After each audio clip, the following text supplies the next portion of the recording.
नमस्कार, बहुत स्वागत है आप सभी का। मैं हूं अंजलि सिंह। 12 बजे की बड़ी खबरें आप देख रहे हैं। बुलेटिन की शुरुआत एक बड़ी खबर के साथ करेंगे। दिल्ली में कांग्रेस सीईसी की बैठक, मल्लिकार्जुन खड़गे राहुल की अध्यक्षता में बैठक होनी है। लोकसभा चुनाव को लेकर उम्मीदवारों के नामों पर होगा मंथन। छत्तीसगढ़ कांग्रेस के अध्यक्ष दीपक बैज भी होंगे शामिल। मध्य प्रदेश, छत्तीसगढ़ की सीटों पर लगेगी मुहर। आपको बता दें कि मध्य प्रदेश की 11 से 15 सीटों पर मुहर लग सकती है, वहीं छत्तीसगढ़ के 11 प्रत्याशियों पर मुहर लग सकती है। बैठक के बाद कांग्रेस की लिस्ट हो सकती है जारी। शाम को 6 बजे एआईसीसी मुख्यालय में ये बैठक होगी। तो बड़ी खबर आपको बता रहे हैं, बैठक के बाद कांग्रेस की लिस्ट जारी हो सकती है। शाम का वक्त चुना गया है, शाम को 6 बजे कांग्रेस मुख्यालय में ये बैठक होगी।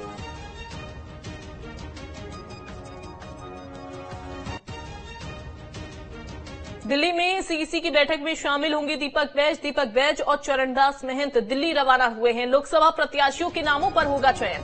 सभी 11 प्रत्याशियों के नाम पर मुहर लगेगी, ये दीपक बैज की ओर से कहा गया है। वहीं मध्य प्रदेश की 11 से 15 सीटें ऐसी जिन पर मुहर लग सकती है, वहीं छत्तीसगढ़ की 11 सीटों पर मुहर लग सकती है, यानी कि नाम सामने आ सकते हैं। मल्लिकार्जुन खड़गे राहुल गांधी की मौजूदगी में दरअसल ये मीटिंग होने जा रही है। शाम को मीटिंग होगी, दीपक बैज इसमें मौजूद रहेंगे। चरणदास महंत भी शामिल होने के लिए दिल्ली रवाना हो चुके हैं।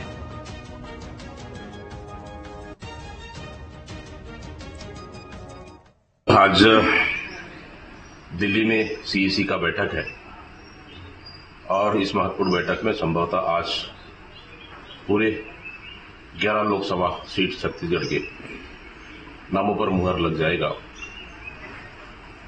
और प्रत्याशियों का जल्दी ही ऐलान हो जाएगा। अगर कोई बड़ा चेहरा लड़ना चाहता है या फिर पार्टी लड़ाना चाहती है और विनेबल है तो निश्चित रूप से पुराने चेहरे पे मौका मिलेगा और आधे से ज्यादा सीटों में नए चेहरे भी मौका मिलेगा। अंकुश हमारे साथ रायपुर से जुड़ गए हैं, सीधा उनका रुख करते हैं। अंकुश, क्या अपडेट है? चूंकि ऐसा माना जा रहा है कि 11 सीटों पर नाम तय हो सकते हैं। शाम के 6 बजे ये बैठक होने जा रही है। दीपक बैज इसमें शामिल होने जा रहे हैं और साथ ही चरणदास महंत जो कि रवाना हो चुके हैं।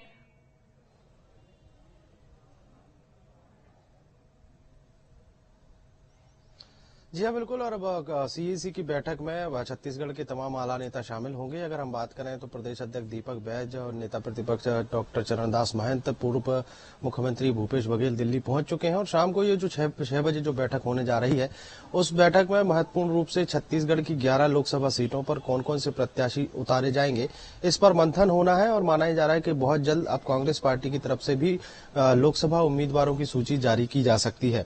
लोकसभा चुनाव को लेकर काफी मंथनों का दौर चला है और मंथनों के दौर में कई तरह की खबरें निकलकर सामने आई हैं।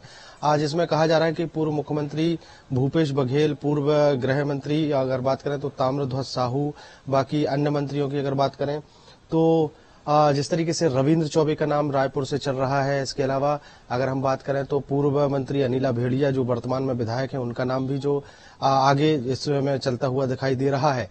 तो आने वाले समय में एक नई रणनीति बनती हुई दिखाई दे रही है, क्योंकि छत्तीसगढ़ में भारतीय जनता पार्टी अपने पहले से ही पत्ते खोल चुकी है। भारतीय जनता पार्टी ने अपने प्रत्याशियों का ऐलान जो है वो कर दिया है। ऐसे में अब कांग्रेस के सामने चुनौती है कि छत्तीसगढ़ की 11 लोकसभा सीटें कैसे जीतनी है। हम एक रणनीति के तौर पे अगर बात करें तो कल कांग्रेस के आला नेताओं से जब बातचीत हो रही थी तो उनका कहना है कि छत्तीसगढ़ में ज्यादा से ज्यादा सीटें जीतने का एक फार्मूला तैयार किया गया है।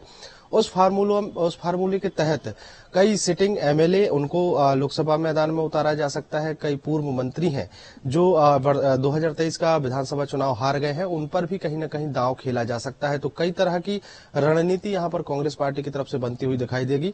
और आज जब सीईसी की बैठक होगी तो उन तमाम मसलों पर चर्चा होगी और तमाम मसलों की चर्चा के बाद छत्तीसगढ़ की 11 लोकसभा सीटों पर कांग्रेस पार्टी के प्रत्याशियों के नाम का ऐलान हो सकता है। आज देर शाम को भी सूची आ सकती है या फिर सीईसी की बैठक में जो डिसीजन होगा उसको राष्ट्रीय अध्यक्ष मल्लिकार्जुन खड़गे के पास भेजा जाएगा और हो सकता है वहां से मुहर लगने के बाद जल्द से जल्द छत्तीसगढ़ में कांग्रेस पार्टी की लोकसभा सूची जो है प्रत्याशियों की वो जारी हो सकती है। बिल्कुल। हमारे साथ संदीप भी जुड़े हुए हैं। संदीप, चूंकि देखिए अगर हम बात करें छत्तीसगढ़ की, इसमें 11 सीटों पर नाम फाइनल हो सकते हैं। मध्य प्रदेश में हालांकि बताया जा रहा है 11 से 15 सीटें ऐसी होंगी जिन पर मुहर लग सकती है। अभी जो पूरी लिस्ट है या पूरे नाम है वो सामने नहीं आ सकते हैं। खास सीट है छिंदवाड़ा सीट, उस पर कैसी असमंजस की स्थिति देखने को मिल रही है? कभी हम नकुलनाथ का बयान देखते हैं जो कि अलग सामने आता है, फिर उसके बाद कमलनाथ का बयान अलग सामने आता है।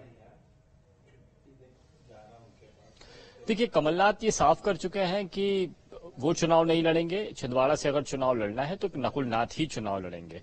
तो कांग्रेस की तरफ से एक ही नाम है, दूसरा कोई नाम ही नहीं है। तो यहाँ पर नकुलनाथ का नाम लगभग तय समझा जा रहा है। और ऐसे सिंगल नामों वाले 29 में से कांग्रेस के पास में 11 के आसपास में सीटें हैं जहां पर केवल सिंगल नाम है। इन नामों की घोषणा की जा सकती है। यहाँ पर चूंकि दूसरे नाम पर चर्चा ही नहीं होनी है, इसीलिए इन नामों की लिस्ट जल्दी ही जारी की जा सकती है। केवल औपचारिक मोहर लगना बाकी है। लेकिन इसके अलावा भी तकरीबन 10 सीटें ऐसी हैं जहां पर 2 नाम है। इन 2 नामों में से एक नाम को तय करना है। यदि आज की बैठक में सहमति बन जाती है तो ये भी पहली लिस्ट में नाम शामिल हो जाएंगे। और कांग्रेस की कोशिश फिलहाल ये है कि ऐसी सीटें जहां पर विधानसभा में कांग्रेस ने बेहतर प्रदर्शन किया है, उन सीटों पर मजबूत उम्मीदवार रणनीति के तहत उतारा जाए जो बीजेपी को यहां पर जो उम्मीदवार हरा सके। इस तरह की रणनीति बनाई जा रही है। चूंकि पिछला जो लोकसभा इलेक्शन था, यहां पर 29 में से 28 सीटें बीजेपी जीत चुकी थी। और इस बार उन 29 में से तकरीबन 4 या 5 सीटें ऐसी है जहां जिन लोकसभा क्षेत्रों में विधानसभा चुनाव के मामले में कांग्रेस का प्रदर्शन पहले से बेहतर हुआ है, यानी यहां पर कांग्रेस मजबूत स्थिति में आई है। तो ऐसी 7 से 8 सीटें हैं जहां पर कांग्रेस को उम्मीद है कि वो बढ़त बना सकती है। वैसे कांग्रेस का फोकस इस बात को लेकर है कि 10 से 12 सीटों पर पूरी ताकत के साथ चुनाव लड़ा जाए जिससे कि बीजेपी को धराशायी किया जा सके। अब इसके लिए सबसे पहली कोशिश ये होगी कि ऐसा उम्मीदवार सामने लाया जाना है जिस पर सबकी सहमति हो, जिसको भीतरघात का सामना न करना पड़े। ऐसे उम्मीदवार के चयन के लिए ऊपरी नेताओं की एक राय होना जरूरी है ताकि वो निचले स्तर पर कार्यकर्ताओं को ये मैसेज दे सके कि यहाँ पर कांग्रेस के कैंडिडेट को जिताना है, कोई गुटबाजी, नाराजगी, अलगाव जैसी स्थितियां ना हो। इसीलिए आज की यह बैठक अहम है। शाम को 6 बजे मध्य प्रदेश कांग्रेस के प्रभारियों के अलावा जीतू पटवारी, उमंग सिंघार और ओमकार सिंह मरकाम जैसे लीडर्स के दिल्ली में मल्लिकार्जुन खड़गे के साथ में बैठेंगे और केंद्रीय चुनाव समिति के सदस्यों के साथ में चर्चा करेंगे, एक आम राय बनाने की कोशिश करेंगे ताकि जल्दी से जल्दी कांग्रेस के उम्मीदवारों की पहली लिस्ट सामने आ सके।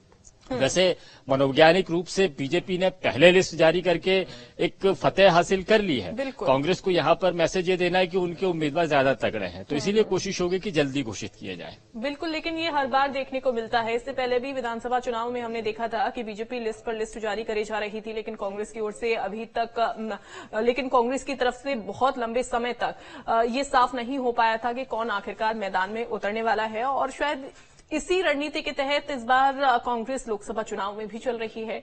फिलहाल तो देखना होगा कौन कौन से नाम जो हैं वो सामने आ पाते हैं। बहुत शुक्रिया आप दोनों का।